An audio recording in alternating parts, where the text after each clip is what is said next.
Ketua KPK Setio Budianto bilang belum tahu perkembangan langkah KPK terkait dugaan korupsi proyek kereta cepat HUS. Sebelumnya mantan Menko Polhukam Mahfud MD mengkritik KPK yang disebut tak kunjung mengungkap hasil penyelidikan dugaan korupsi proyek HUS.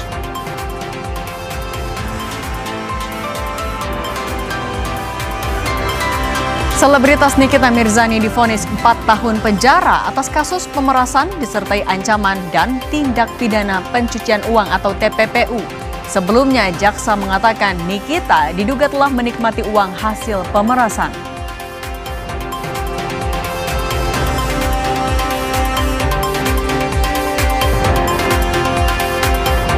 Artis sekaligus istri terpidana kasus korupsi timah Harvey Muiz, Sandra Dewi, cabut permohonan keberatan terkait penyitaan tas mewah dan sejumlah aset miliknya oleh Kejaksaan Agung.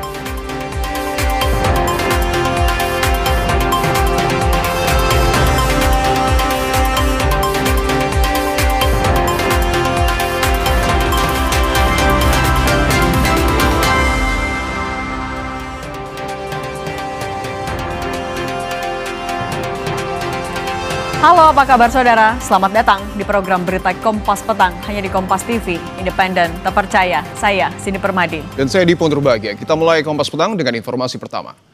Gudang dekorasi perlengkapan pesta di Kampung Makassar, Jakarta Timur pada Selasa siang terbakar.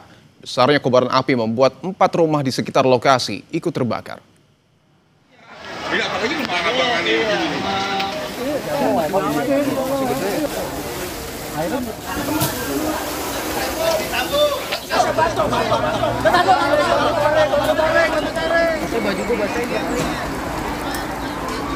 Kobaran api membesar dan merambat ke sejumlah material yang berada di dalam gudang perlengkapan pesta di Jalan Udayana, Kecamatan Kampung Makassar, Jakarta Timur. Besarnya kobaran api merambat ke 4 rumah berlantai 2 di dekat lokasi kejadian. 13 unit mobil damkar dengan 65 personil dikerahkan untuk memadamkan api. Diduga kebakaran akibat korsleting di ruang bagian depan gudang. Tidak ada korban jiwa akibat peristiwa ini.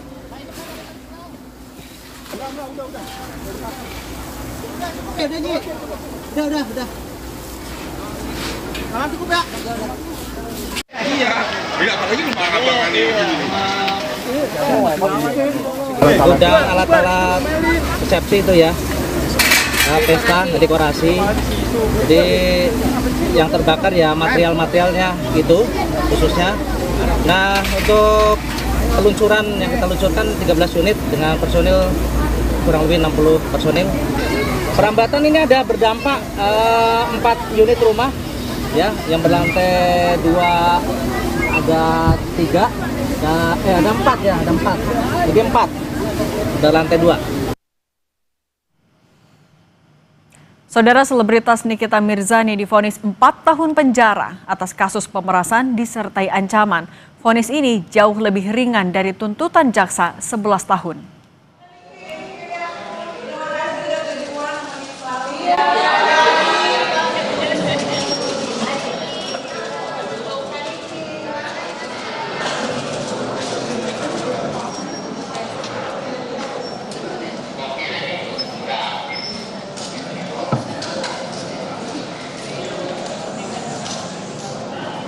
Sidang vonis Nikita Mirzani berlangsung Selasa siang di PN Jakarta Selatan.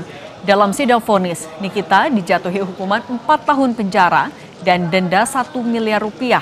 Dalam putusannya, hakim menimbang berdasarkan alat bukti dan fakta hukum yang ada. Terdapat perbuatan terdakwa yang menempatkan, mentransfer maupun mengalihkan sejumlah uang dari saksi Reza Gledis.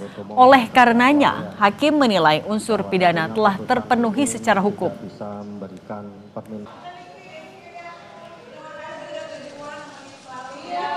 Juga menerima dengan transfer yang dikirimkan ke rekening PT Bumi Parawisesa sejumlah 2 miliar rupiah dengan kode pembayaran atas nama Nikita Mirzani, dan selanjutnya terdakwa juga melakukan pembayaran secara tunai sebesar 1.400.000.000 rupiah.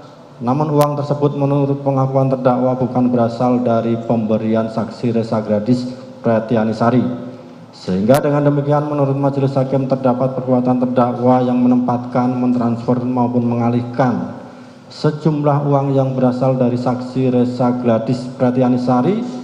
Dengan demikian unsur ini telah terpenuhi secara sah menurut hukum. Menjatuhkan pidana kepada terdakwa, oleh karena itu dengan pidana penjara selama 4 tahun dan pidana denda sejumlah 1 miliar rupiah dengan ketentuan apabila pidana denda tersebut tidak dibayar diganti dengan pidana kurungan selama 3 bulan.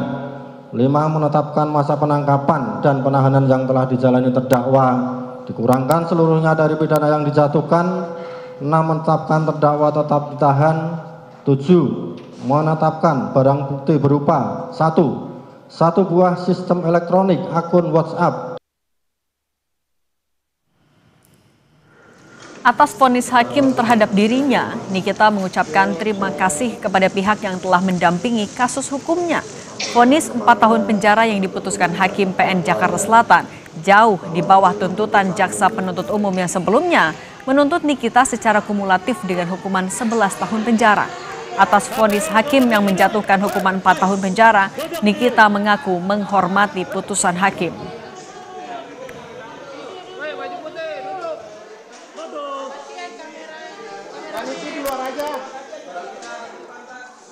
Pasal yang ada alhamdulillah sudah hilang, ya semoga sebetulnya harusnya sih itu motifnya ya kalau berjalan, tapi nggak apa-apa lah, kan haknya hakim yang mulia ya. Dan hakim bukan sebagai Allah untuk hadir di persidangan ini, dan juga mengucapkan buat semuanya terima kasih juga buat jaksa yang sampai akhir udah mau kita berargumentasi walaupun tentunya tidak sopan. Selebritas Nikita Mirzani tiba di PN Jakarta Selatan sekitar pukul 11 waktu Indonesia Barat.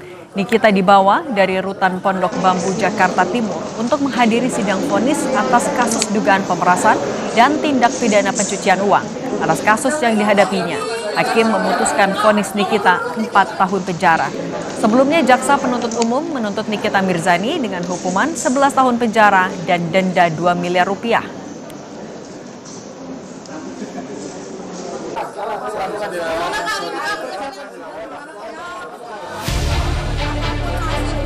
Selebritas Nikita Mirzani dijatuhi vonis 4 tahun penjara atas dugaan pemerasan. Vonis ini lebih rendah dari tuntutan jaksa penuntut umum. Jaksa sebelumnya menuntut Majelis Hakim Pengadilan Negeri Jakarta Selatan menjatuhi hukuman untuk Nikita Mirzani dengan pidana penjara 11 tahun dan denda sebesar 2 miliar rupiah subsidiar 6 bulan kurungan. Menurut jaksa, fakta terungkap di persidangan, Nikita telah terbukti melakukan tindak pidana pemerasan disertai ancaman. Salah satu alasan jaksa menuntut hukuman 11 tahun karena Nikita pernah dihukum dan telah menikmati hasil kejahatan. Keadaan yang memberatkan, perbuatan terdakwa merusak nama baik martabat orang lain. Perbuatan terdakwa meresahkan masyarakat dalam skala nasional. Terdakwa telah menikmati hasil kejahatan. Terdakwa tidak bersikap sopan di persidangan. Terdakwa berbelit-belit di persidangan. Terdakwa tidak mengakui perbuatannya. Terdakwa sudah pernah dihukum. Menjatuhkan pidana oleh karena itu dengan pidana penjara selama 11 tahun dan denda sebesar 2 miliar rupiah dengan ketentuan apabila denda tersebut tidak dibayarkan maka diganti dengan pidana kurungan selama 6 bulan. Tindak pidana melibatkan asisten Nikita berkaitan dengan pemerasan disertai ancaman terhadap pemilik dari perusahaan produk kecantikan Reza Gladys. Namun, Nikita menganggap tudingan jaksa mengenai tindak pidana merupakan cerita fiktif. Dalam repliknya telah membuat sebuah cerita fiktif dengan narasi-narasi yang penuh dengan karangan belakang, manipulasi dan fakta yang mengandung kebohongan, bukan didasarkan fakta hukum yang sebenarnya, sehingga kesimpulan jaksa yang mengatakan saya yang menyuruh Ismail Marzuki untuk berkomunikasi dan meminta uang sebanyak 5 miliar kepada Reza merupakan kesimpulan yang bohong. 1. Gambar nota pembelian e-commerce glowing Bosesel yang telah diburamkan tangganya kepada saksi Reza Gladys Pretianisari dalam bentuk pesan gambar sekali terbuka pada aplikasi WhatsApp dijadikan sebagai alat untuk mengancam Reza Gladys merupakan kesimpulan yang bohong.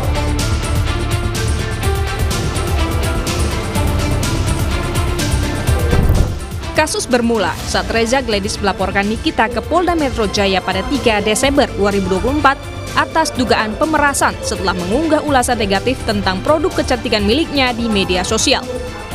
Reza mengaku diminta sejumlah uang agar ulasan itu dihapus dan tidak berlanjut menjadi pemberitaan yang merugikan. Setelah melalui serangkaian pemeriksaan, penyidik akhirnya menetapkan Nikita dan asistennya sebagai tersangka pada 21 Februari 2025. Tim Liputan, Kompas TV.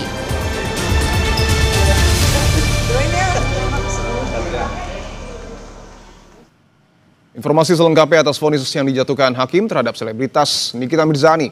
Kita tanyakan langsung kepada jurnalis Kompas TV Asri Gunawan dan juru kamera Andika Hadiat. Asri, selamat petang. Asri, atas vonis 4 tahun penjara, apa saja pertimbangan hakim dan apa saja yang meringankan hingga memberatkan sehingga hakim menjatuhkan vonis 4 tahun penjara terhadap Nikita jauh dari tuntutan jaksa 11 tahun? Ya, berdasarkan hal yang disampaikan oleh Hakim Pengadilan Negeri Jakarta Selatan pada sidang putusan Nikita Mirzani, bahwa hal-hal yang memberatkan terhadap Nikita Mirzani adalah pertama, Nikita Mirzani dinilai tidak mengakui perbuatannya. Kedua, Nikita Mirzani pernah dihukum. Sementara hal yang meringankan Nikita Mirzani adalah ia memiliki tanggungan keluarga.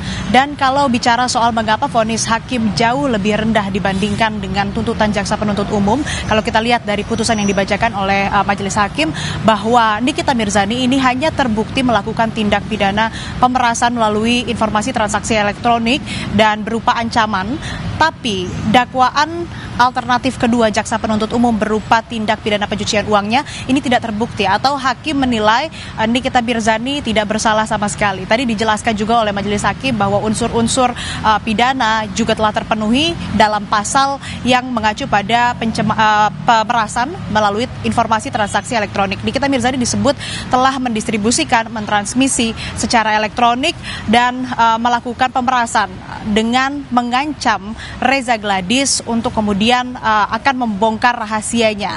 Nah, kalau terkait dengan TPPU-nya seperti yang saya sudah sebutkan tadi, tidak menurut penilaian majelis hakim ini tidak terbukti atau Nikita Mirzani tidak bersalah, sehingga vonis yang dijatuhkan jauh lebih rendah, 4 tahun pidana penjara dan denda 1 miliar rupiah, subsidiar 3 bulan penjara. Kalau yang tuntutan jaksa penuntut umum 11 tahun penjara, denda 2 miliar rupiah dan juga subsidiar 6 bulan kurungan penjara. Nah, usai melakukan atau menjalani sidang putusan, Nikita Mirzani juga sempat menyampaikan apresiasinya terhadap seluruh pihak yang terlibat dalam sidang tersebut. Kemudian juga ia mengaku tidak menyangka bahwa majelis hakim ini akan memberikan vonis yang jauh lebih rendah. Ia menyangka bahwa akan divonis 30 tahun begitu, atau lebih berat daripada tuntutan jaksa penuntut umum. Kemudian upaya hukum juga akan terus ditempuh oleh Nikita Mirzani yang menyebutkan akan mengajukan banding. Nikita Mirzani dan juga kuasa hukumnya punya waktu 7 hari dari diputusnya atau dijatuhkannya vonis terhadap dirinya untuk kemudian mengajukan banding ke pengadilan negeri. Kemudian nanti pengadilan negeri akan meneruskan ke pengadilan tinggi, dan nantinya pengadilan tinggi akan memeriksa sekaligus memutus perkara banding Nikita Mirzani. Demikian, Dipo. Pihak Nikita akan melakukan banding. Bagaimana dengan jaksa penuntut umum? Apakah menerima vonis ini? Sejauh ini belum ada informasi ataupun juga pernyataan yang disampaikan oleh jaksa penuntut umum. Yang jelas tadi dalam sidang berlangsung secara kondusif, dan juga jaksa penuntut umum belum menyatakan apakah akan banding begitu ataupun juga melakukan upaya hukum lain terhadap putusan atau vonis majelis hakim. Yang jelas kedua belah pihak ini menghargai putusan yang dijatuhkan oleh majelis hakim Pengadilan Negeri Jakarta Selatan terhadap kasus pemerasan melalui informasi transaksi elektronik yang dilakukan oleh Nikita Mirzani terhadap Reza Gladys. Dipo. Terima kasih jurnalis Kompas TV Asri Gunawan dan juga juru kamera Andika Hadiat. Selamat bertugas kembali. Informasi lain usai jeda, artis sekaligus istri terpidana kasus korupsi timah Harvey Muiz, Sandra Dewi, mencabut permohonan keberatan terkait penyitaan tas mewah dan sejumlah aset miliknya oleh Kejaksaan Agung.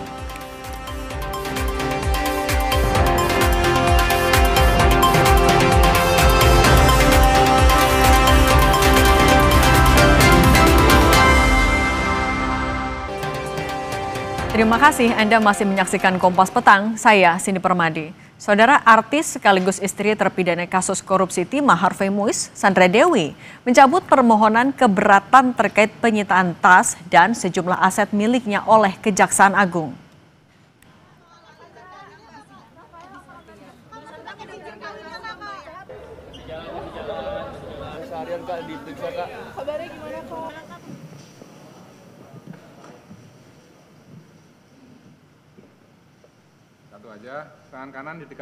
Pencabutan tersebut disampaikan Sandra melalui kuasa hukumnya dalam sidang yang digelar di Pengadilan Negeri Jakarta Pusat. Sebelumnya, Sandra Dewi sempat mengajukan keberatan atas penyitaan sejumlah aset pribadinya di Pengadilan Negeri Jakarta Pusat. Pengajuan keberatan itu sebelumnya diajukan pihak Sandra terkait aset yang disita dari kasus korupsi tata niaga komoditas timah di wilayah izin usaha pertambangan PT Timah Tbk periode 2015-2022 yang menjerat suaminya Harvey Muiz.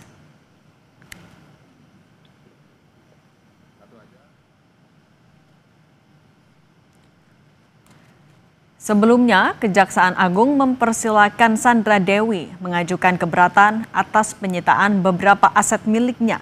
Kepala Pusat Penerangan Hukum Kejagung, Anang Supriyatna mengatakan hak mengajukan keberatan soal penyitaan aset juga diatur oleh Undang-Undang Tindak Pidana Korupsi.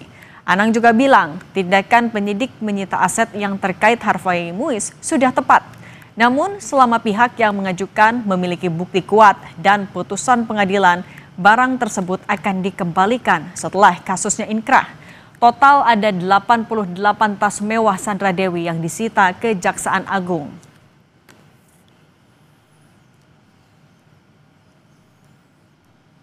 Memang ada permintaan keberatan dari Sandra Dewi terhadap beberapa aset yang disita dalam perkara atas nama suaminya Pak Harvey Muiz, dan perkara ini kan sudah diputus dan dalam upaya hukum. Nah, yang jelas perkara ini sudah sampai tingkat upaya hukum dan terhadap barang-barang yang dimintakan sudah disita dan diperkuat oleh pengadilan. Terhadap itu ya silakan. Memang dari pasal 19 Undang-Undang Tipikor diatur bagi pihak ketiga yang merasa dirugikan silakan. Dan kemarin majelis juga sudah melakukan persidangan, didengar masing-masing baik dari pihak Sandra Dewi maupun dari pihak penuntut umum dengan menghadirkan beberapa ahli maupun penyidik, di mana bagaimana alurnya kan kemarin sudah agak jelas kan dari mana sebagian, bahwa memang sebagian besar kalau dari alurnya ceritanya itu berasal dari Harvey Muiz sendiri. Selain tas Sandra Dewi, Kejaksaan Agung juga sudah menyita sejumlah mobil mewah milik terpidana kasus korupsi timah Harvey Muiz. Kejagung juga sempat memamerkan kendaraan milik Harvey Muiz berupa mobil sport berwarna merah dan Mercedes-Benz warna abu-abu.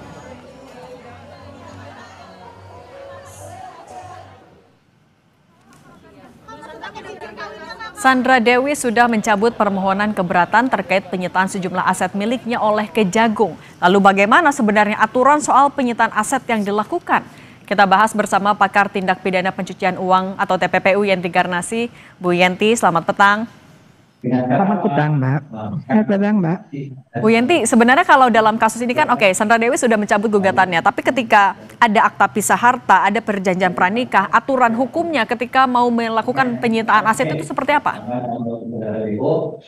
Ini kan sudah di awal ya, kalau ada keberatan itu di awal itu sudah ada ya, bahwa di pra-peradilan juga bisa tentang lewat suaminya kan, bahwa dia menyatakan bahwa aset-aset ini jangan juga ikut disita misalnya, itu bisa jadi. Tapi ini kan udah putusan, udah ini kan. Memang ada di dalam pasal 19 Undang-Undang Tindak Pidana Korupsinya, yaitu pihak ketiga yang beretikat baik mengajukan gugatan keberatan atas penyitaan. Itu kan pihak ketiga ini kan, kalau yang di awal kan artinya sendiri. Nah, ketika sudah ada putusan dan kemudian dalam kronologis, dalam pertimbangan hakim barang-barang itu memang sesuai bahwa barang-barang yang disita itu termasuk rekeningnya adalah memang aliran dari Harvey Muiz, ya sudah clear itu adalah tindak pidana pencucian uang karena dialirkan gitu. Ya, justru ditanyakan adalah kalau ketiga ini yang dalam hal ini istrinya itu adalah menerima aliran dana, bisa dia tersangka TPPU pasif gitu loh. Ini kok kenapa enggak? Jadi kan seperti ini. Harusnya seperti itu. Artinya tapi Bu Yenti, artinya posisi Sandra Dewi kalau di sini di mana? Apa dengan dia mencabut dan bilang akan mematuhi putusan dari hakim, apakah ini bisa dimaknai sebuah pengakuan atau ini ada strategi hukum atau bagaimana membacanya? Ya, ini kan hanya bahwa dalam rezim anti pencucian uang itu, pencucian uang yang diterima ini adalah berarti kan ikut pasif. Harusnya kan seperti itu. Tapi kenapa tidak dilakukan sangkaan pasif, dan kemudian kalau nanti dia misalnya sejak awal terlibat itu adalah tindak pidana pencucian uang pasif, maka dia ada kesempatan untuk secara terbuka. Justru begitu, Bob. Ini yang disita itu adalah dan dikena TPPU pasif adalah dari hasil sah gitu. Jadi kan klaim di sana berkaitan dengan harta terpisah itu kan juga harus dilihat, walaupun kita posisinya harta terpisah.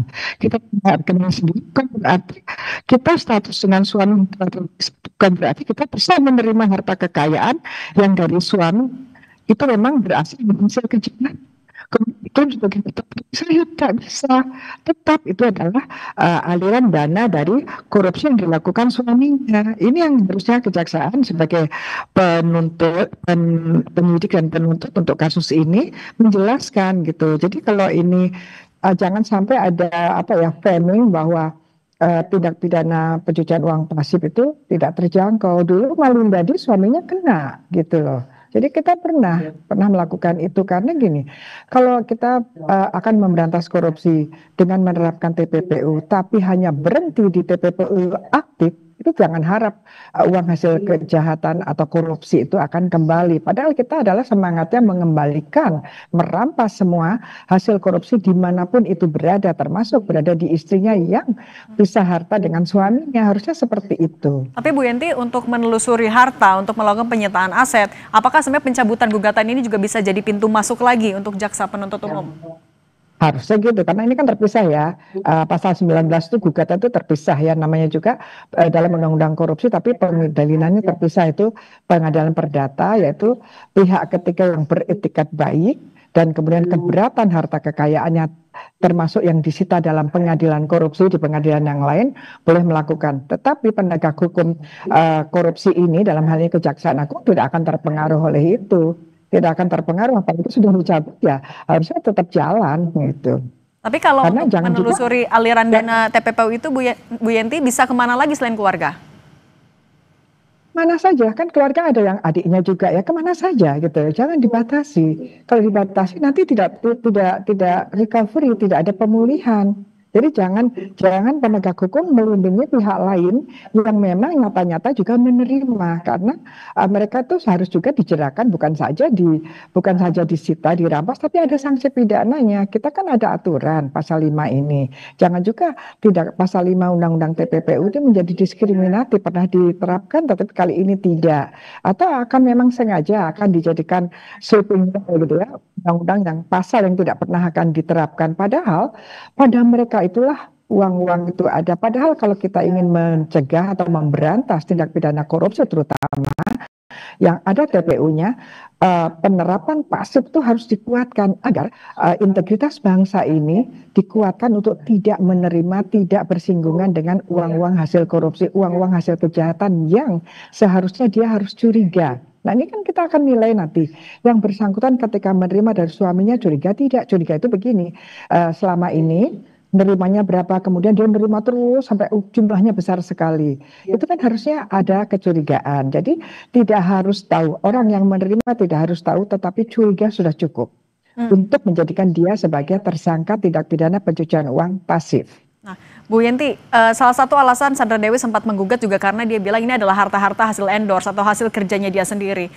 Dalam pembuktiannya jaksa ketika sedang menelusuri hasil TPPU, bagaimana, apa indikatornya, pembuktiannya itu apa?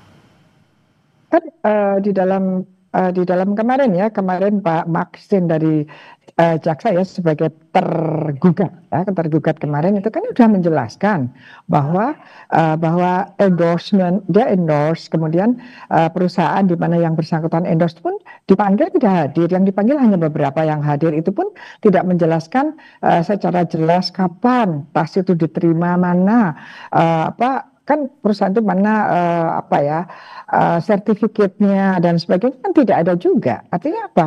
Dalam hal ini tidak terbukti juga kan? Berarti penyitaan yang dilakukan oleh kejaksaan sebagai penyidik tindak pidana korupsi Timah ini berarti sah kan gitu kan? Berarti akan berakhir seperti yang kemarin gugatan pra peradilan. Sebenarnya kan ini sama ya, hanya ini kan tidak harus sebelum pengadilan. Gugatan pasal 19 ini kalau pra peradilan itu kan sebelum digelar. Tapi kalau pasal 19 ini kapan saja gitu bisa ya, sepanjang ada pihak ketiga. Waktu Jiwasraya juga ada yang mengajukan pihak ketiga yang beretikat baik, yang menyatakan bahwa dirinya banyak sekali waktu itu yang menggugat bahwa kenapa harta kekayaan saya termasuk saham-saham saya di pasar modal ikut disita, tapi juga kalah juga gitu, karena nampaknya kejaksaan dalam hal penyitaan sudah sedemikian sah ya, sudah mengikuti peraturan yang ada dan mempunyai bukti memang ada keterkaitan yang disita itu dengan yang perkara yang sedang ditangani.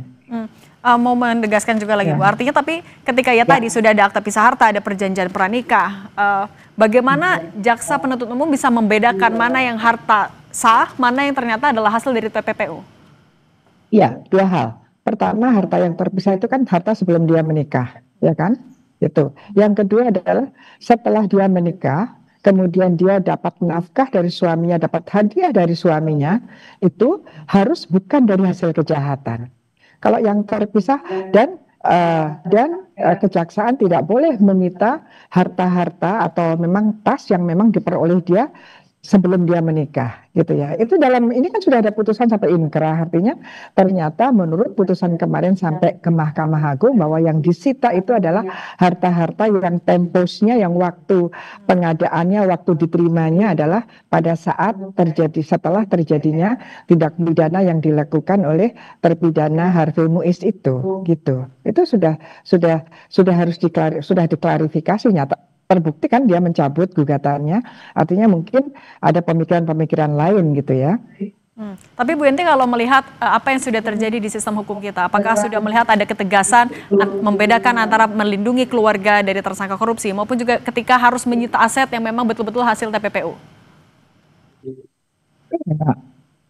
Masih jelas ya, karena kan gini, ketika TPPU dari hasil korupsi, kemudian yang korupsi suaminya kemudian diberikan kepada istrinya. Pasti di rekening istrinya ada percampuran antara uang istrinya, misalnya ini bukan pisah harta ya, antara uang istrinya dengan yang baru masuk. Kalaupun pisah harta bukan berarti rekeningnya dia itu akan halal terus, aman terus, kan tidak. Yang aman tuh hanya sebelum dia menikah saja dan perolehan dia yang halal. Kalau walaupun pisah harta dan dia punya rekening sendiri, kemudian dia terima dari suaminya yang harta kekayaan hasil korupsi, apalagi korupsi itu adalah hak rakyat, ya harus juga disita. Kenapa tidak gitu kan? Kalaupun sudah pisah harta bukan berarti seorang istri itu boleh menerima dari suaminya itu hasil korupsi, apalagi korupsi gitu ya. Korupsi itu kan berkaitan dengan harta kekayaan rakyat gitu ya. Ya tentu saja negara melalui penegak hukumnya harus menyita, harus merampas setelah putusan pengadilan gitu. Jadi sesuatu yang penegak hukum yang sudah profesional sudah bisa membedakan yang sudah dibuktikan dengan putusan pengadilan oleh hakimnya gitu. Oke, Bu Yenti Garnasif, pakar tindak pidana pencucian uang. Terima kasih sudah berbagi pandangannya di Kompas Petang. Sehat selalu Bu Yenti. Terima kasih, sehat selalu Mbak Windy. Kami masih akan kembali dengan informasi sebanyak 17 prajurit TNI yang jadi terdakwa kasus dugaan kekerasan terhadap bawahan yang mengakibatkan meninggalnya Prada Luki Syapril Saputra Namo menjalani sidang di Pengadilan Militer Kupang.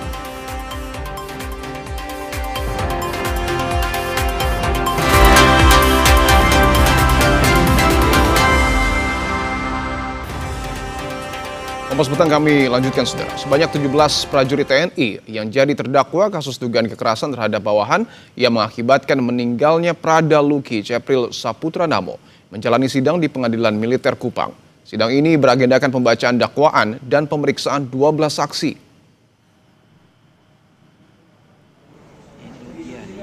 Belasan terdakwa tersebut adalah prajurit TNI Angkatan Darat yang bertugas di Batalion Teritorial Bangunan 834 Waka Ngamere, Nagekeo, Nusa Tenggara Timur.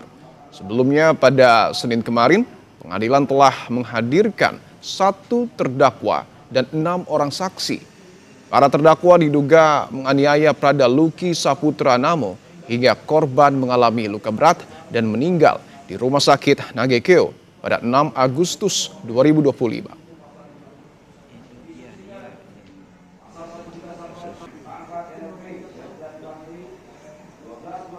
Auditor Militer telah mendakwa para terdakwa dengan pasal dengan dakwaan subsidiaritas, yaitu primer yaitu pasal 131 ayat 1 untuk ayat 3 KUHP-M untuk pasal 55 ayat 1 ke 1 KUHP dengan ancaman maksimal 9 tahun penjara.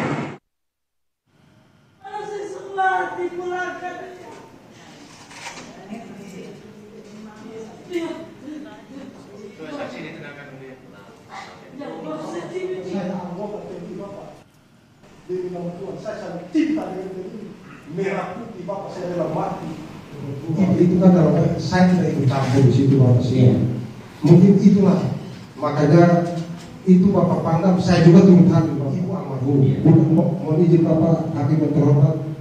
Ibu saya serahkan ke saya sampai juga Bapak saya tidak. Tangisan Ibu Prada Luki pecah saat dihadirkan sebagai saksi. Begitu pula dengan ayah Prada Luki yang dengan suara bergetar meminta para pelaku dipecat dan dihukum mati.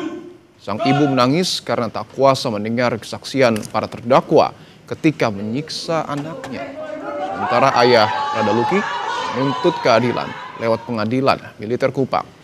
Jika tak ada keadilan maka otopsi akan dilakukan demi mencari keadilan.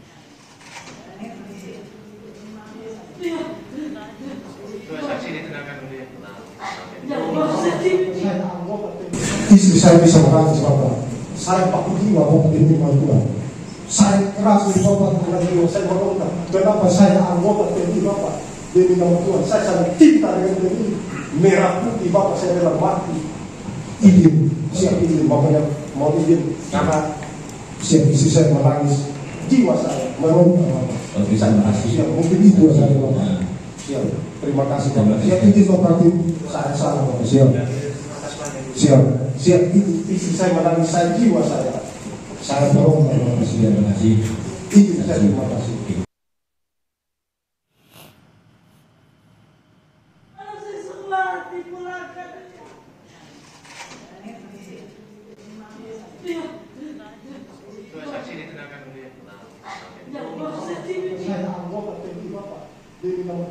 Lalu seperti apa jalannya sidang hari ini? Kita bergabung dengan jurnalis Kompas TV, Citos Natun di Kupang, Nusa Tenggara Timur. Citos, selamat petang. Bagaimana jalannya sidang pada hari ini dan apa saja poin penting dari pernyataan saksi termasuk dari kedua orang tua?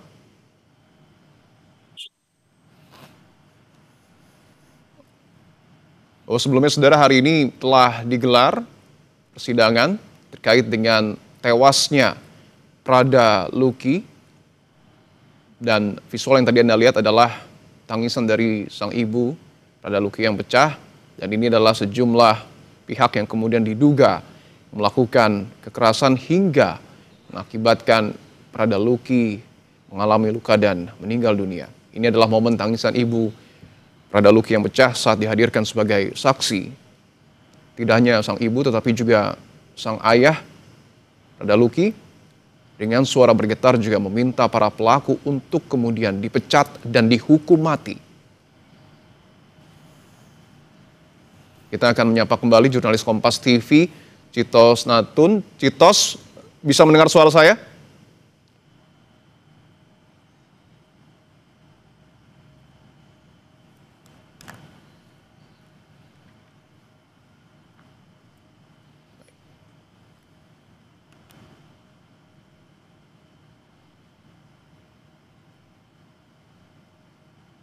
Baik, hari ini telah digelar persidangan dengan sejumlah terduga pelaku yang kemudian mengakibatkan prajurit TNI Prada Luki meninggal dunia, dan tentu kita menunggu keadilan yang kemudian akan dilahirkan.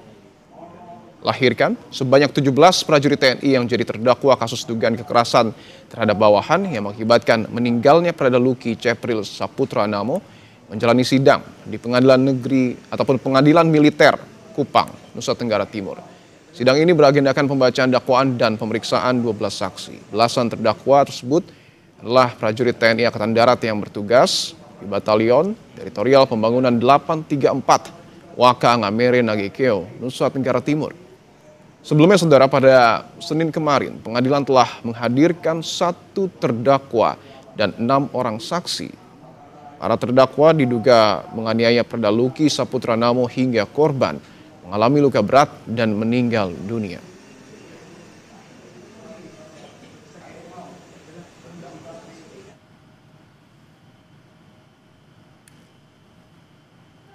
Karena gangguan komunikasi, mohon maaf saudara bahwa kita tidak bisa mengupdate secara langsung informasi dari Kupang, Nusa Tenggara Timur. Kita beralih ke informasi lain. Menteri Kebudayaan Fadlizon memastikan nama Presiden kedua Soeharto telah memenuhi syarat untuk diusulkan dalam pemberian gelar pahlawan nasional. Dari sejumlah nama tokoh yang diserahkan oleh Kementerian Sosial melalui pemerintah daerah ke tingkat pusat, seluruhnya memenuhi syarat untuk diusulkan dalam pemberian gelar pahlawan nasional, termasuk Presiden kedua Soeharto. Setelah melalui proses pengkajian, Fadlizon memastikan akan menggelar sidang Dewan Gelar, Penghargaan, dan Tanda Jasa untuk menghasilkan nama untuk nantinya ditentukan oleh Presiden Prabowo Subianto.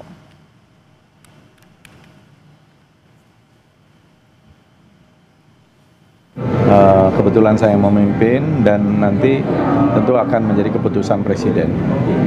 Jadi kalau secara prosedural dan juga secara substansial, semua tokoh yang diusulkan itu sudah memenuhi syarat. Termasuk Pak Soeharto? Termasuk Pak Harto. Saudara, Kompas Petang masih akan kembali dengan informasi lainnya. Tetaplah bersama kami.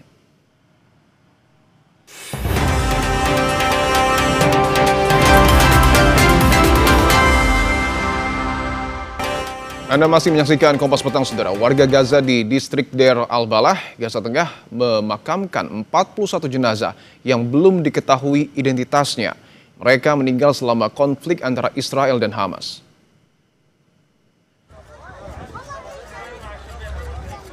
Korban agresi Israel di Gaza dimakamkan secara massal. Israel dilaporkan telah menyerahkan 195 jenazah kepada otoritas Palestina di Gaza sejak gencatan senjata dimulai sesuai dengan perjanjian pertukaran tawanan, termasuk tahanan yang masih hidup maupun yang sudah meninggal dunia. Pada 29 September, Presiden Amerika Serikat Donald Trump mengumumkan rencana 20 poin perdamaian Gaza bersama Perdana Menteri Israel Benjamin Netanyahu. Rencana itu diharapkan segera mengakhiri pertempuran dan pada 13 Oktober, Amerika Serikat, Mesir, Turki, dan Qatar menyetujui perjanjian untuk mengakhiri perang Israel-Hamas selama pertemuan puncak internasional di Sharm el-Sheikh, Mesir, yang juga disaksikan oleh Presiden Prabowo Subianto.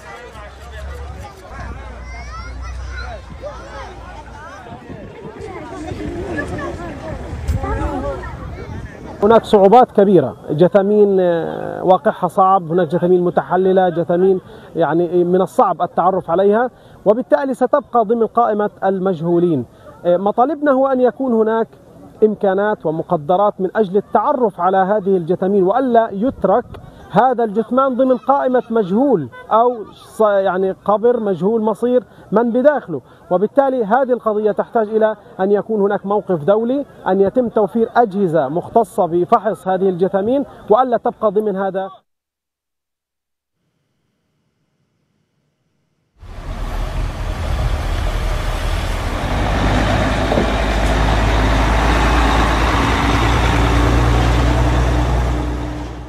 Di masa gencatan senjata, truk-truk yang membawa alat berat dari Mesir memasuki kota Gaza, Palestina. Perwakilan dari Palang Merah bertemu dengan anggota Hamas, Brigade Al-Qassam. Anggota Brigade Al-Qassam menunjukkan sejumlah lokasi, diikuti oleh kendaraan Palang Merah serta kendaraan dari Mesir. Warga berkumpul di sekitar kendaraan di salah satu lokasi yang ditunjukkan Hamas. Berbagai alat berat didatangkan untuk mencari sandera yang diduga tewas tertimpa reruntuhan selama konflik.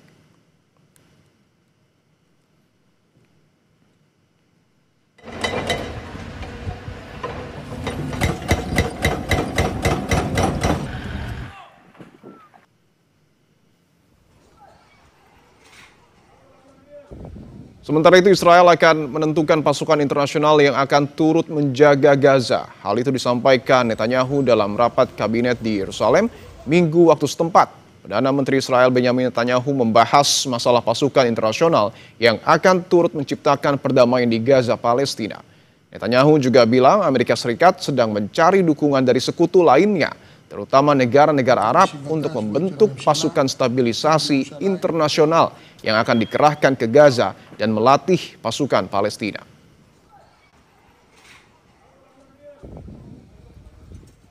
ואנחנו גם הבהרנו שביחס לכוחות בינלאומיים ישראל תקבע איזה כוחות אינם מקובלים עלינו, וכך אנחנו פועלים ונמשיך לפעול. זה כמובן מקובל גם על ארצות הברית, כפי שנציגי הבכירים ביותר הבהירו בימים האחרונים. ישראל היא מדינה עצמאית, אנחנו נגן על עצמנו בכוחות עצמנו ואנחנו נמשיך לשלוט בגורלנו. Sementara itu, Presiden Prabowo Subianto berulang kali menyatakan siap mengirim pasukan perdamaian ke Gaza, baik dalam pidatonya di PBB, keterangannya usai kembali dari KTT Perdamaian Gaza di Mesir, dan saat KTT ASEAN baru-baru ini. Pengiriman pasukan perdamaian menurutnya sebagai wujud dukungan dari Indonesia terhadap pentingnya perdamaian di Gaza, Palestina.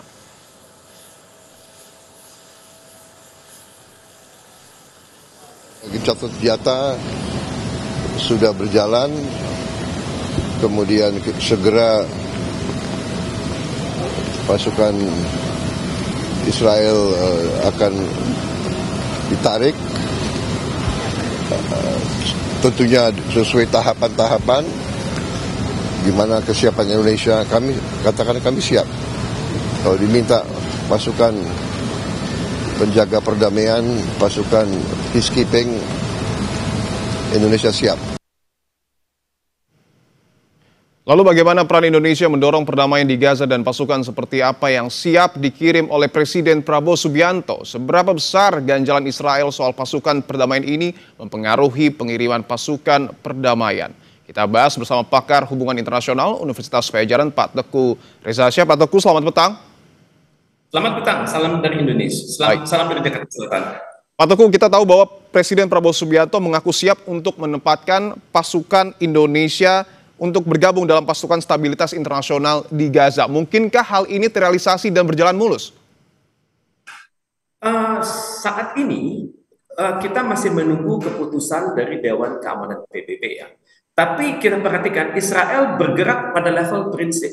Di mana pada prinsipnya peacekeeping operation itu harus memenuhi standar. Pertama, persetujuan dari pihak-pihak yang bertikai. Kemudian jaminan tidak akan berpihak. Kemudian ketiga adalah tidak akan menggunakan kekuatan bersenjata. Ini Israel akan ngotot di sana tampaknya. Tapi kita bergerak pada level manajerial. Kita masih mengharapkan mandat dari PBB. Jadi dalam hal ini kita mengharapkan kejelasan dari PBB dan dalam hal ini Dewan Keamanan PBB untuk menugaskan negara-negara tertentu. Misalnya untuk mencegah konflik, kemudian menciptakan stabilitas, kemudian membantu perdamaian. Cuma ini kita belum tahu persis mandatnya seperti apa. Terus kemudian ada masalah dengan deployment. Kemudian deployment ini juga harus ditentukan oleh masyarakat internasional. Apakah yang deploy itu adalah kalangan militer saja, atau kalangan kesehatan saja, atau kalangan yang berada pada level infrastruktur seperti pasukan ZENI. Kemudian juga ada pertanyaan nanti pada level personel. Pertama masalah mandat, kedua deployment, ketiga personel. Siapa saja personel nanti akan bertugas di lokasi. Apakah kalangan militer saja, ataukah beserta kalangan kepolisian, ataukah beserta kalangan sipil, pokoknya berasal dari negara anggota PBB. Kemudian juga ada masalah pada level multidimensional approach. Nanti mereka itu tugasnya apa? Apakah menyelesaikan masalah politik? Apakah mengupayakan urusan-urusan HAM? Ataukah melakukan aturan-aturan hukum? Kemudian ataukah mencegah terjadinya praktek pelanggaran HAM? Ataukah memberdayakan kalangan wanita dan anak-anak? Yang kita miliki saat ini adalah keyakinan bahwa pasukan yang akan Indonesia tugaskan itu, Pak Presiden menggunakan kata kunci anak-anak Indonesia, pria dan wanita. Pasukan Indonesia itu sudah siap sebenarnya. Kita sudah memahami environment yang sangat kompleks. Kita memahami mandat itu akan lama, tapi juga mandat itu akan akan dapat pertentangan dari banyak pihak, dan kemudian kita juga sudah terbiasa untuk beradaptasi karena pasukan PKO atau Peacekeeping Operation Indonesia itu sudah teruji dari tahun 50-an, dari zaman-zaman konflik di Kongo dulu, dan pasukan kita itu memang ditunggu-tunggu oleh kalangan-kalangan yang bertikai, dan untuk itu memang kita harus menunggu bagaimana Dewan Keamanan PBB ini menangani kritik dari Israel yang mengedepankan prinsip consent of the parties, impartiality, dan juga the non-use of force. Jadi sampai hal ini beres, maka bagaimanapun juga kita harus bergerak sesuai mandat konstitusi, jadi mempersiapkan 20.000 anak-anak kita. Baik, ya, tapi yang menarik juga Pak Reza bahwa Israel sebelumnya mengatakan bahwa kendali keamanan pasukan di sana ada di tangan Israel. Apakah kemudian pengaruh Israel ini juga akan menerima atau bahkan mungkin menolak niat baik dari Presiden Prabowo Subianto? Kalau kita melihat statement dari Perdana Menteri Israel dan juga petinggi-petinggi Israel, tampaknya mereka akan menolak. Tapi bagaimanapun juga hendaknya tidak menyurutkan semangat kita untuk terlibat dalam peacekeeping operation. Kita jangan terpengaruh oleh statement dari Israel. Kita tetap melakukan pelatihan yang sudah kita lakukan dengan sangat baik di Sentul tersebut, melibatkan ahli-ahli kesehatan, ahli-ahli kebahasaan, dan juga kita sudah siap dengan berbagai problema di lapangan. Cuman kita hendaknya menekan Israel lewat Dewan Keamanan PBB itu sendiri, agar dia tidak ngotot dengan ide-ide consent of the parties, tidak ngotot dengan impartiality, dan tidak ngotot dengan non-use of force. Karena bagaimanapun juga yang terlibat nanti, ya pasukan perdamaian itu akan terdiri dari mereka yang bersenjata. Mungkin Israel itu takut begitu, karena mereka sudah sering mendengar bagaimana kualitas peacekeeping operation dari Indonesia yang bergerak dengan idealisme dan bergerak dengan prinsip-prinsip profesionalisme, dan kita taat dengan aturan-aturan hukum internasional. Mungkin mereka agak ngeri kalau melihat ada pasukan kita nanti di kawasan Gaza tersebut. Oke, bahwa ada kemungkinan Israel menolak tawaran dari kita karena sebelumnya juga Turki ditolak. Tapi apakah selain melakukan pendekatan kepada mungkin PBB, apakah Indonesia perlu juga membangun hubungan diplomasi yang lebih kuat kepada Amerika Serikat? Dengan Amerika Serikat harus ya, bahwa kita hendaknya mengatakan pada Amerika Serikat, jangan sampai ide-ide Anda yang luar biasa di Mesir kemarin itu gagal total karena ketidakmampuan Anda menekan Israel. Dan untuk itu kita harus melakukan lobby-lobby dengan kalangan Amerika Serikat. Pertama, Presiden kita memiliki hubungan yang sangat baik dengan Presiden Donald Trump. Itu dialog di level top leader jalan terus. Dialog di level kementerian teknis juga jalan terus. Jadi intinya adalah pasukan Indonesia itu mampu bergerak secara profesional seperti yang diharapkan oleh Israel, tapi kita tidak akan terlibat dalam konflik bersenjata dengan mereka. Jadi untuk itu kita bisa mengatakan akan ada deal-deal khusus dengan Amerika Serikat, karena Amerika Serikat adalah pengendali di lapangan nantinya, dan cuman bagaimana nantinya teknis pelaksanaan kita harus berbagi peran. Ada titik-titik di mana rekomendasi gitu. Itu anomali-anomali yang menurut saya ketika Anda bicara tindak pidana itu namanya actus reus dan mens rea. Actus reus, mens rea itu niatnya, actus reusnya bukti-bukti niat jahat itu. Nah, itu yang paling penting sehingga kalau kemudian Oke. Kalau dari Bung Faldo, Anda kan juga pernah duduk di kursi eksekutif sebagai staf sus di Istana. Kemudian juga sekarang termasuk dalam partai politik yang ada di koalisi. Ketika kasus atau proyek WUSH ini jadi polemik, termasuk diduga adanya kasus markup, penyelewengan, dan lain-lain. Tanggapan Anda seperti apa? Ya, Mbak Cindy, Pak Saud, semoga sehat. Kami kira yang juga nggak kalah jauh lebih penting, Mbak Cindy, bahwa KPK pasti bekerja sesuai dengan SOP-nya. Ya, dengan kritikan yang Pak Saud sampaikan tadi, kami kira semoga mempercepat juga apa yang terjadi. Karena kita sama-sama tahu soal korupsi ini kan kita tidak bisa tolerir. Itu yang pertama, Mbak. Dan dari kami juga melihat bahwa Pak Jokowi pun juga telah statement terkait tuduhan, dugaan. Bahkan Pak Jokowi nggak sekali dua kali, Mbak, dituduh korupsi. Bantuan presiden dulu pernah juga. Bansos juga pernah Pak Jokowi mah. Kalau soal dituduh ya, apalagi sampai hari ini. Tapi karena korupsi adalah tindak pidana, kami kira itu merupakan ada aturan koridor hukumnya yang sama-sama kita hormati di Republik ini. Yang pertama, Mbak. Nah, yang kedua, bicara soal isu, bicara soal perkembangannya, debat-debat teknokratis pasti bisa kita lakukan gitu. Tadi Pak Saud bicara soal kajian, visibility studies, bicara soal partnernya gitu. Nah, ada juga argumen yang kami kira juga tidak boleh kita lupa bahwa memang prosesnya juga tetap dilakukan. Pasti kalau ada masalah temuan di BPK atau juga KPK sudah masuk dari dulu gitu. Karena kan ini sesuatu yang sudah ada mekanismenya di Republik kita, Mbak. Nah, soal Oleh mekanisme. karena itu, Silakan dilanjutkan dulu. ya, oleh karena itu kami kira dengan kondisi seperti sekarang, ya kita tentunya sama-sama tidak sepakat dengan praktik korupsi, bahkan kita sama-sama ingin praktik korupsi itu hilang di Republik ini. Nah, Namun tentunya, Bung Faldo tadi soal namun mekanisme dulu. tentunya, Tadi kan Anda juga sempat menyinggung soal mekanisme. Salah satu yang dinilai janggal adalah ketika ada pergeseran skema pembayaran dari kerjasama dari B2B jadi G2G. Kemudian Pak Jokowi juga bilang ini adalah jangan lihat finansial keuntungannya, ini adalah investasi sosial, keuntungan sosial. Ketika pernyataannya seperti itu, ini bisa diterjemahkan bahwa utang WUS ini bisa ditanggung oleh negara.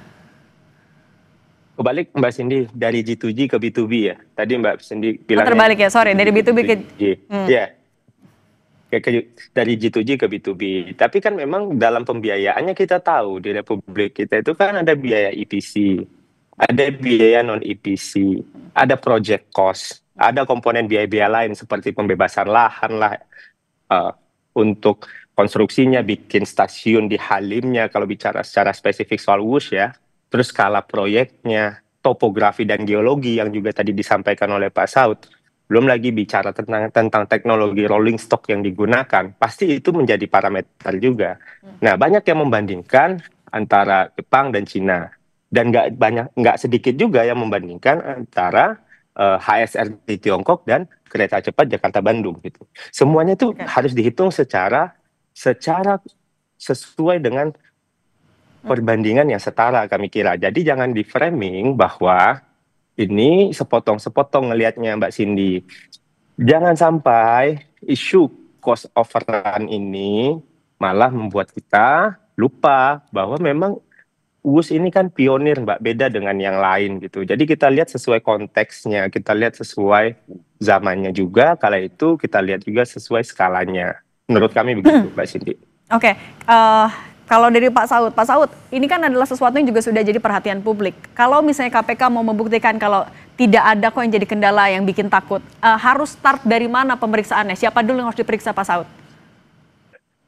Ya, Pak Ari, pertama tentu kan seperti saya disampaikan di beberapa tempat bahwa ketika proyek itu mulai akan dijalankan, sebenarnya kan mimpinya ini kan mulai dari zaman SBY ya. SBY kemudian menentukan JICA. JICA mengeluarkan 5.000 lebih halaman tentang bagaimana mereka harus melaksanakan proyek ini. Segala macam yang disampaikan orang, siapapun yang udah bicara di TV, itu ada di situ mengenai kemungkinan cost-nya, harganya, siapa yang mau naik, kemudian itu semua ada di kajian itu lengkap semua di situ. Persoalannya kembali lagi, ketika kemudian kita merasa bahwa ada sesuatu yang tidak transparan, ya, dari sisi Kepres saja ada beberapa yang di soal pengadaannya ya. Ini kan internasional, multinasional, apakah pernah dilakukan terbuka dan seterusnya.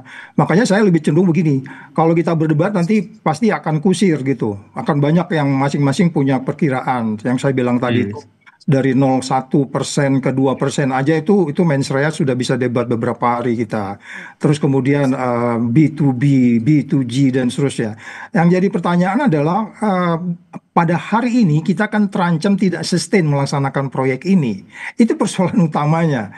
Tidak sustain karena soal pinjam meminjam, soal penumpang, terus kemudian sebentar lagi kita harus overhaul pada peralatan dari sisi teknis sebelum dia gagal mogok di tengah jalan dan seterusnya. Nah, yang itu yang saya katakan tidak sustain itu kan akibatnya di depan itu kan ada sesuatu yang tidak transparan, tidak akuntabel. Iya dong, tidak akuntabel dong. Itu berpindah begitu aja. Belum lagi kalau kita bicara hubungan diplomasi antara kita, China dan Jepang, itu kan nggak etis banget itu. Nggak begitu cara kita berbisnis di internasional. Itu kode etiknya nggak begitu. Nah, jadi kalau kita kembali lagi tidak akuntabel, tidak transparan dan potensi konflik of interest, ini hanya bisa diselesaikan kalau kita melakukan penyelidikan dari awal. Karena kalau kita bicara yang disebutnya tidak transparan, terus tidak akuntabel, ya dong, berubah gitu ya. Dia bilang nggak APBN, itu nggak akuntabel namanya itu. Terus kemudian potensi konflik of interest, ini indikasi korupsi. Makanya saya bilang tadi di banyak orang juga, di banyak tempat, supaya kita nggak menuduh-nuduh siapa-siapapun, KPK tuh harus menunjukkan 9 nilai tadi, jangan dibiarkan ini jadi kajian publik. Of course 9 orang atau 10 orang yang pernah saya sebut itu, nggak saya sebut satu persatu, tetapi itu kan juga dia harus dimintai keterangan ya, belum tentu mereka salah juga. Bisa jadi kita dibohongin gitu ya Kak. Tapi kalau ditanyain, kalau kamu bisa dibohongin, nah penyidik akan nanya begitu. Jadi ini siapa yang berbohong, siapa yang dibohongin, siapa yang bikin busuk, sejak kapan busuk, itu kan nanti akan muncul ketika penyidik mulai bekerja. Gitu Mbak. Oke. Pak Saud, tapi kan kita kembali ke pertanyaan Prof Mahfud, kalau ya dia menduga mencurigai kayaknya KPK takut. Tapi kalau dari pengalaman Anda menjadi komisioner KPK, apakah ketika mendalami kasus yang menjadi proyek besar, proyek prioritas atau ya saat itu menjadi fokus juga dari semua orang, dari pemerintah, tekanan politik ini menjadi sesuatu yang wajar, yang lumrah? Ya itu tadi kembali lagi, disasternya pekerjaan kita dalam memberantas korupsi kan dimulai dari ketika KPK tidak independen lagi. Yang saya bilang 9 nilai tadi itu, mereka bahkan menjadi sebagai sebuah organisasi yang di dalam bisnis as usual pemberantasan korupsi. Itu yang kita sebut kenapa kemudian mengambil contoh beberapa kasus yang lampau, sedangkan kita begitu independen saja masih ada cerita-cerita Pak Agus yang kemudian di bluffing untuk kemudian menghentikan kasus. Yang hari ini mungkin mereka nggak diminta menghentikan kasus, cuman mereka tidak menggunakan imajinasinya bahwa dia seindependen yang diminta oleh rakyat, yang diminta oleh undang-undang. Katakanlah undang-undang yang sekarang mereka pakai, undang-undang yang sekarang aja kalau mereka pakai, kalau mereka paham bahwa mereka digaji untuk memberantas korupsi, which is itu tidak boleh membiarkan karena kasus ini sudah menarik perhatian orang banyak ya. Ini dan untuk menyelamatkan muka kita jadi bukan kita menyelamatkan muka orang per orang, 10 orang atau berapa orang pun, tapi kan di dalam undang-undang pasal 2 Tipikor itu di situ mengatakan barang siapa. Kata awalnya itu barang siapa yang melanggar dan membuat negara rugi. Nah barang siapanya itu kita nggak menunjuk siapapun, tapi penyidik harus menggunakan imajinasinya untuk pelajari itu. Saya paham mereka mengerti dan jangan-jangan mereka udah bekerja juga. Dulu juga kita biasa begitu, diam-diam tahu-tahu kita bikin penyelidikan dan penyidikan. Mudah-mudahan seperti itu Mbak. Nah itu Bung Faldo, tapi kalau sepengetahuan Anda Pak Jokowi juga sebenarnya tahu tidak sih soal dugaan pembengkakan biaya WUS ini yang kalau kabarnya kan diduga bisa sampai 3 kali lipat? Ya, saya kira mudah-mudahan apa yang disampaikan Pak Saud itu juga sampai ke teman-teman KPK ya, bahwa ya untuk soal korupsi kita sama-sama pengen ngelawan korupsi Mbak Cindy. Tapi yang nggak kalah jauh lebih penting, bicara soal WUS ini tentunya ijtihadnya Pak Jokowi kala itu memang ada pilihan yang tersedia antara G2G dengan adanya aset sebagai kolateral dengan skema B2B, yaitu skemanya ya bahasa gampangnya kerjasama bareng atau joint venture. Nah tentunya pasti ada pro dan kontranya, dan kala itu yang dipilih adalah China. Saya percaya ketika tadi Pak Saud bicara soal mekanisme pengadaan, silakan dicek aja, kita juga pengen tahu mekanismenya gimana kala itu, karena kan ada 4 entitas setahu saya yang terlibat dalam proyek ini. Tapi Anda melihat ada kejanggalan juga nggak, Bung Faldo, ketika mengawal? Bicara soal Pak Jokowi, Pak Jokowi itu berangkat dari wali kota Solo ya Mbak Cindy, dan beliau adalah orang yang ngerti soal good governance pastinya. Jujur aja, kalau Mbak ingat waktu itu pelantikan Pak Jokowi di tahun 2019, pidato pertamanya itu soal tata kelola birokrasi yang bersih dan rapi. Nah tentunya beliau sampai ke lapangan juga tahu. Namun karena kan isu ini tidak lagi menjadi isu teknokratis kami kira, malah menjadi isu politik, perdebatannya banyak di level politik. Nah perdebatan di level politik seperti ini kami kira tetap perlu disertai dengan pilihan-pilihan dan diksi-diksi teknokratis. Kenapa? Karena jangan sampai isu WUS ini yang sekarang dan antara sedang melakukan proses renegosiasi hutang, kan restrukturisasi hutang itu kan bukan dosa Mbak, itu hutangnya di stretch, tenor diperpanjang, sehingga ruang fiskal perusahaannya tetap bisa jalan. Ini kan upaya untuk menyelamatkan ada gitu loh, dan belum tentu juga ini akan menjadi kegagalan. Kenapa? Karena ini transportasi publik yang tadi Mbak Cindy bilang juga, bahwa ini untuk masyarakat, untuk rakyat. Sekali lagi Mbak Cindy, soal korupsi kita sama-sama sepakat jangan sampai ada, gimana caranya itu bisa kita basmi, tapi yang nggak kalah jauh lebih penting adalah gimana caranya biar proyek pembangunan transportasi publik untuk rakyat itu bisa tercapai. Oke, Pak Saud, singkat saja penegasan artinya kalau KPK membuktikan kalau serius dan berani dalam mengungkap kasus ini, siapa yang pertama harus dimintai keterangan?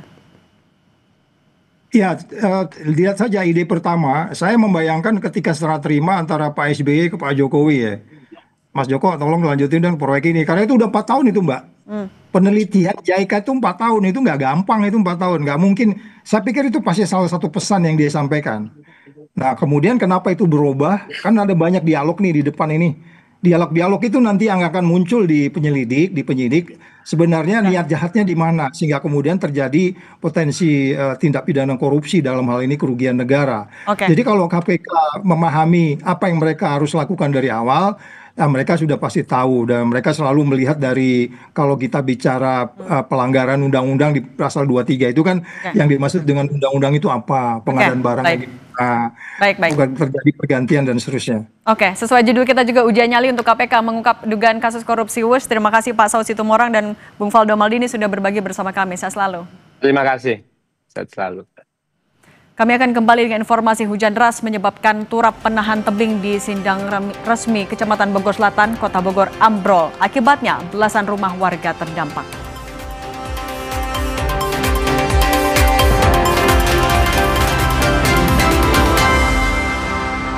Saudara, hujan deras menyebabkan turap penahan tebing di Sindang Resmi, Kecamatan Bogor Selatan, Kota Bogor ambrol. Akibatnya belasan rumah warga terdampak. Tak kuat menahan derasnya arus setelah hujan deras, turap di Kampung Sindang Resmi, Kelurahan Bondongan, Bogor Selatan ambrol. Akibatnya 12 rumah yang berada di bawah tebing pun rusak dan terendam banjir. Pemkot Bogor menyediakan 8 rumah kontrakan untuk pengungsian sementara.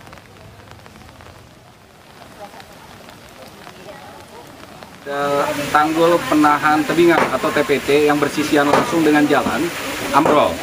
Nah, sehingga ambrolnya itu menyebabkan aliran air, debit air dari jalan ini tumpah ke bawah. Di mana di bawah ini ada lingkungan perumahan. Tetap bersama kami, Kompas Petang masih akan kembali usai jeda.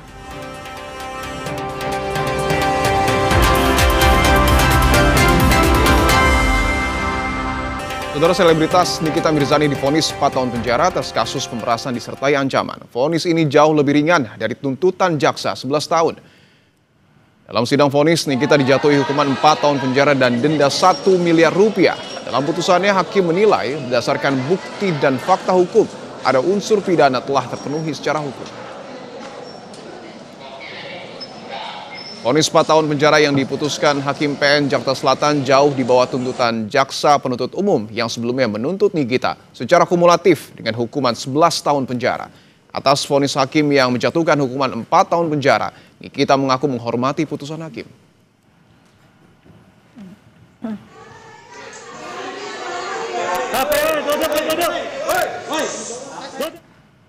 Informasi tadi menutup Kompas Petang hari ini. Saya Cindy Permadi. Dan saya Dipun Bahagia. Terima kasih.